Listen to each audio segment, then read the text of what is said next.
রহমানির রহিম। আজকে আমি চলে আসছি নাজমুলদের বাড়িতে। তো এখানে এসে আমার মনে হচ্ছে যে কিছু একটা করা উচিত। তাই দেখলাম কি ওদের বাড়ির পাশেই হচ্ছে এই যে ধনেপাতা গাছ আছে। তখন ধনেপাতা কাটার জন্য আসছি, দেখলাম কি নাজমুলের এই যে একটা কেচি, এটা হচ্ছে আগা ভাঙা, এটা দিয়ে কাজ করবো আমি। এখন আমি মশারির মধ্যে দিয়ে ঢুকে যাচ্ছি, এটা পারতেছি না। সবাই মিলে আমাকে একটু হেল্প করতেছে। এরকম করে ঢাইকে রাখছে, মনে হয় কি যে নতুন বউ কেউ মনে হয় নিয়ে যাবে। এই যে ধনেপাতা গাছ, এই যে আমি কাটতেছি এগুলা।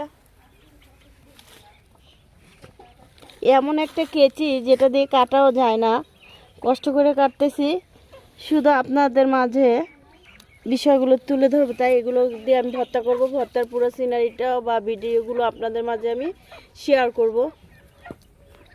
তো ধনেপাতা গাছের পাশেই দেখলাম একটা গরু, সুন্দর, মাশাআল্লাহ, অনেক ভালো লাগছে দেখে।